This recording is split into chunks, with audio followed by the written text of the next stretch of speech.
subject sa Galatians, sa Galatians. Gingan nagyari nga Christ replacing the law. Pasabot nga si Kristo ipulis sa kabalauran na pag-isumpay being versus religion and tradition. Itong gingon ni Kola, ito'y perfect nga example about ganing religion, tradition.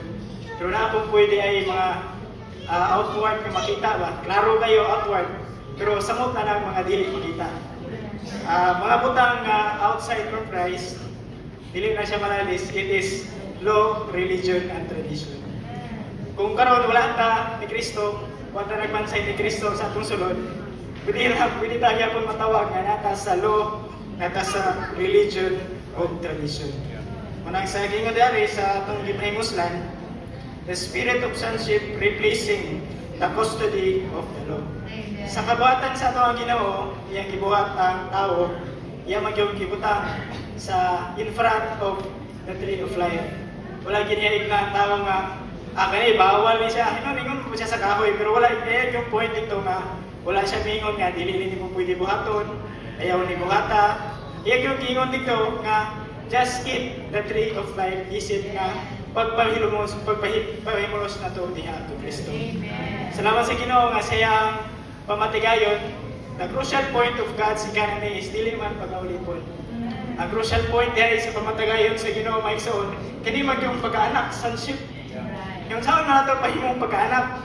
Amen. Nahimo ang Ginoo nato nga agi siya mga kaikayan, nahimo siya espiritong tagatag ug kinabuhi. Sa time nga mituod sa tuwang Ginoo, nadawat nato siya nga isip nga kinabuhi. Amen. Dili na pag-bautismo. Salamat sa Ginoo maigsoon nga kita karon mga anak na sa Diyos. Amen. Nagingon tayo sa bersikulo, pwede na tayo makatawag ko, Aba, Amahan. Kita mga anak pa. Pero sa pag-anak, kung ito kung ako kay lieutenant pa, kanang anak bitaw kay dili mapuntarihag tinubuan, no? Sa Galatians mga ginong na puti lang kaning pudaylo, muni ang child conductor. Kaning lupot, kinahanglan po depende pa po sa ito ang tinubuan. Amen. Marang sa trainings mga ni, na mag-law diha, law and ordinances, kinahanglan ba po nato ng time kaya itong tinubuan, dili pa mo kaya. Pero sa ito ang pagpadayon, sa itong iglesyano ginabuhi, sa ito ang pagpahimulos sa Ginoo, kaning kabalawuran, dili na kayo na ito mapatayan. Ubayang bisag sa nasod namin ganang kabalawuran kay kung walay balaod, bukod yung kayo. Pero salamat, kaya naman tayo balaod diri sa Espiritu. Amen. Nahimo na kitang anak sa Diyos.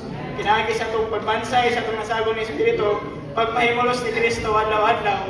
Kaning sonship, makita na ni bisan pa man sa mga tao sa gawas. Amen. Dili na siguro sila mingon nga, anak, pagin ka sa Diyos ba? Makita na nila kaya nga ito ang living, itong pagkinuwi, ang madayag si Kristo naman yun. Amen.